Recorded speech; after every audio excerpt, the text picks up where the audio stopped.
Joshua chapter 10. Now it came to pass, when Adonizek king of Jerusalem had heard how Joshua had taken Ai, and had utterly destroyed it, as he had done to Jericho and her king, so he had done to Ai and her king, and how the inhabitants of Gibeon had made peace with Israel, and were among them, that they feared greatly, because Gibeon was a great city, as one of the royal cities, and because it was greater than Ai, and all the men thereof were mighty. Wherefore Adonizek king of Jerusalem sent unto Hoham king of Hebron, and unto Piram king of Jarmuth, and unto Japhiah king of Lachish, and unto Deber king of Eglon, saying, Come up unto me, and help me, that we may smite Gibeon, for it hath made peace with Joshua and with the children of Israel. Therefore the 5 kings of the Amorites, the king of Jerusalem, the king of Hebron, the king of Jarmuth, the king of Lachish, the king of Eglon, gathered themselves together, and went up, they and all their hosts, and encamped before Gibeon, and made war against it.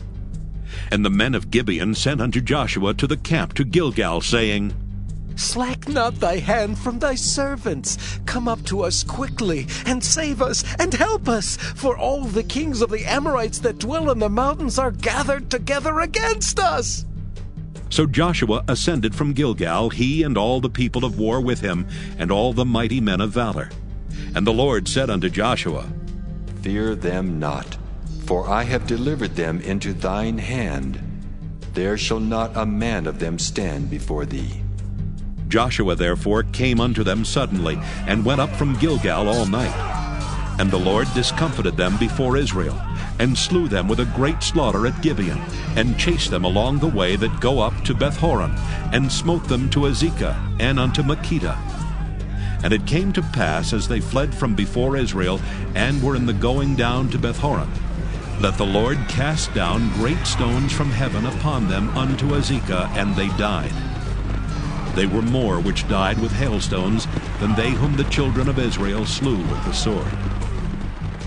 Then spake Joshua to the Lord in the day when the Lord delivered up the Amorites before the children of Israel. And he said in the sight of Israel, Sun, stand thou still upon Gibeon, and thou moon in the valley of Ajalon. And the sun stood still, and the moon stayed, until the people had avenged themselves upon their enemies. Is not this written in the book of Jasher? So the sun stood still in the midst of heaven, and hasted not to go down about a whole day.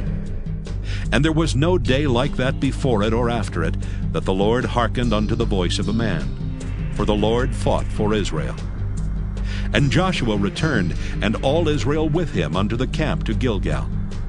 But these 5 kings fled, and hid themselves in a cave at Makkedah.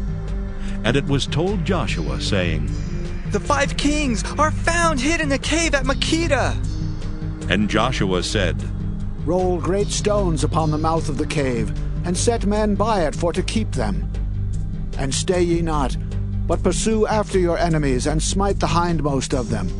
Suffer them not to enter into their cities, for the Lord your God hath delivered them into your hand. And it came to pass, when Joshua and the children of Israel had made an end of slaying them with a very great slaughter till they were consumed, that the rest which remained of them entered into fenced cities. And all the people returned to the camp to Joshua at Makkedah in peace. None moved his tongue against any of the children of Israel. Then said Joshua, Open the mouth of the cave, and bring out those 5 kings unto me out of the cave. And they did so, and brought forth those 5 kings unto him out of the cave, the king of Jerusalem, the king of Hebron, the king of Jarmuth, the king of Lachish, and the king of Eglon. And it came to pass, when they brought out those kings unto Joshua, that Joshua called for all the men of Israel, and said unto the captains of the men of war which went with him, Come near, put your feet upon the necks of these kings. And they came near, and put their feet upon the necks of them. And Joshua said unto them, Fear not, nor be dismayed.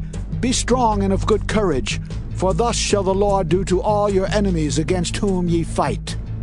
And afterward Joshua smote them, and slew them, and hanged them on 5 trees, and they were hanging upon the trees until the evening.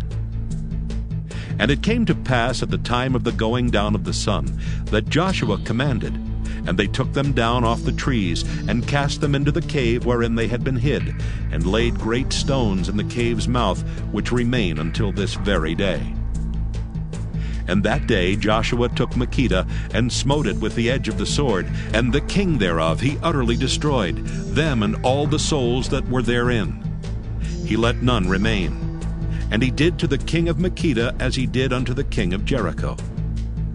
Then Joshua passed from Makkedah, and all Israel with him, unto Libnah, and fought against Libnah. And the Lord delivered it also, and the king thereof, into the hand of Israel. And he smote it with the edge of the sword, and all the souls that were therein. He let none remain in it, but did unto the king thereof as he did unto the king of Jericho. And Joshua passed from Libnah, and all Israel with him, unto Lachish, and encamped against it, and fought against it. And the Lord delivered, and all the souls that were therein he utterly destroyed that day, according to all that he had done to Lachish. And Joshua went up from Eglon, and all Israel with him, unto Hebron, and they fought against it. And they took it, and smote it with the edge of the sword, and the king thereof, and all the cities thereof, and all the souls that were therein. He left none remaining according to all that he had done to Eglon, but destroyed it utterly, and all the souls that were therein. And Joshua returned, and all Israel with him, to Debir, and fought against it. And he took it, and the king thereof, and all the cities thereof. And they smote them with the edge of the sword, and utterly destroyed all the souls that were therein. He left none remaining. As he had done to Hebron, so he did to Debir, and to the king thereof, as he had done also to Libnah, and to her king. So Joshua smote all the country of the hills, and of the south, and of the vale, and of the springs, and all their kings. He left none remaining, but utterly destroyed all that breathed, as the Lord God of Israel commanded. And Joshua smote them from Kadesh Barnea even unto Gaza, and all the country of Goshen even unto Gibeon. And all these kings and their land did Joshua take at one time, because the Lord God of Israel fought for Israel. And Joshua returned, and all Israel with him, unto the camp to Gilgal.